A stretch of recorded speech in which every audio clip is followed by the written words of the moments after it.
The manhunt still on this morning for the husband accused of ambushing his wife outside the home where they once lived. The person of interest taken in earlier this morning is the man believed to be responsible for what the sheriff has described as a cold-blooded assassination. Okay, guys, thank you very much. All right, so there you guys heard an update from Victor Sentias. This investigation still in the very early stages, but we did learn some new information. This a chain reaction crash. Apparently this driver in a Buick thought someone else was going to drift into their lane.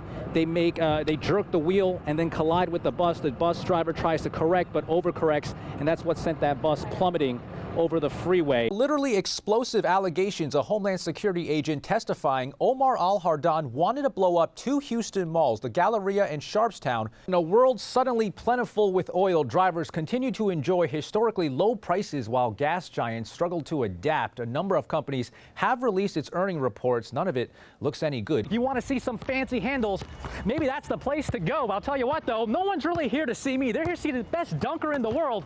They call him the air up there. Oh, I didn't think that would work. When you hear the word upper deck, you probably think the cheap seats, the nosebleeds, the seats all the way back at a game in which you can hardly see a thing. But not the case here. That guy's sitting in level 300, and it still feels like he's right on top of the action. When Robert Durst was arrested about a month ago, some began preparing for the spectacle of a Hollywood trial, but the only thing LA stood for so far is Louisiana. What people are saying is a kiddie table debate. But what happens in the main stage? All right, thanks for your time, Mustafa. Sorry to tell you, but we are at the kiddie table right now. Let's throw it back to the big boy table. Melissa, back to you. Online crooks counting on some of the 121 million people shopping online today to let down their digital guard while getting caught up in the Cyber Monday deals. No surprise, as sales jump during the holidays, so does fraud. And Rita and Tom, I know you guys have been very busy anchoring the show all morning. If you'd like, I'm more than willing to borrow that credit card from you, help you make that purchase if you need some help in the next half hour. Rule number 1, don't release your personal information to... Don't give your credit card to coworkers. A little too obvious, huh? All right.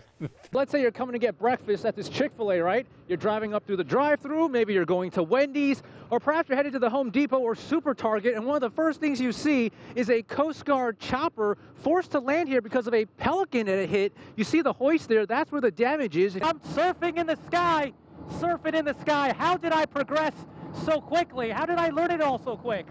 Wait, it's because that's not really me. They say time stops for no man. 4 years ago, he was the oldest guy on the Olympic team. Now we're trying to go 4 more years.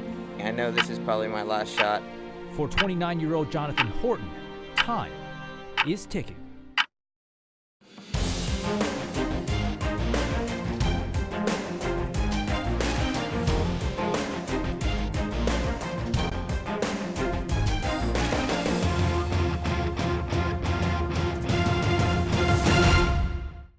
At 22 years old and fresh out of college, Horton made his first Olympic team in 2008.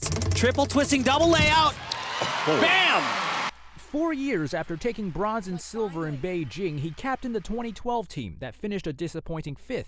My number 1 goal in the sport is to stand on top of the medal podium at the World and Olympic Games with a gold medal with my teammates, my brother, standing next to me. Once believed to be bulletproof, Horton's learned the last several years his body's not immune to injury. You can see where they repaired my bicep, and I've got like 5 or 6 holes in my shoulder over here. And then right here, I've got the scar from where they repaired my pec. He still trains 6 days a week. Got it. Zary Maltese, bounce cross. Let's go. Under the watchful eye of Tom Meadows, his coach of 20 years. He could have walked out in 2012 and, been a 2-time Olympian, 2-time Olympic medalist. Not too many people in our country in the past has ever said that. It's the secret sauce right there. There's no secret as to what it'll take to return to the squad, overcome the monotony of practicing the same thing again and again. It's 99% mental for me at this point. I had thoughts of, throwing in the towel early, but then immediately I flipped back to that. No, I got to do this. I'm not done until I finish on my own terms. The morning workout ends at about 1 p.m. These hands are not nice. That's why I had to marry a gymnast, so she'd understand. He doesn't come back for two-a-days anymore because a couple of miles away, a more telling display of what life is like now. Come here, buddy. I forget about gymnastics, the stress and the struggle of it, and it's kind of nice to relax. But at the same time, I need that focus. Now I have one like you, see? A tricky balance of a different kind, an enduring and endearing family affair. It's the only thing that we've ever known as a family. When I met him, this was his life. That was when both were standout gymnasts in college. Their lives now include 2-year-old David. He's rambunctious. They say a lot like Dad. Gross. What? Gross. Gross? Oh, the girls. You want to go see the girls? Yeah. Cool. It's time for wife Haley to get ready for work, coaching young gymnasts. Bye-bye. Bye-bye. She's put her medical school career on hold. It's something that we're willing to do everything that we can for now. We would like to travel or take vacations more than one time ever. And about that one time since they tied the knot 5 years ago. We went to Antigua honeymoon. on our honeymoon, and John actually worked out, so I don't really count it. I don't count it a real vacation. In the meantime, Horton determined to script one more chapter in his Olympic narrative. His greatest days may be behind him, but perhaps the best is yet to come. I'm going to give it everything I have the next year and a half. Hopefully it can end on a high note. Go, Daddy. There's nothing wrong with pump number 8, but it's been out of service. It was hurting, to see that pump, nobody's there. Saeed Abbas manages the Chevron gas station where his friend Deputy Darren Goforth was ambushed 12 days ago while pumping gas into his patrol car. This is just, a cold-blooded execution. Shot 15 times, investigators say, for no reason other than the uniform he wore. How do you protect against that? I mean, it causes you to doubt humanity at large.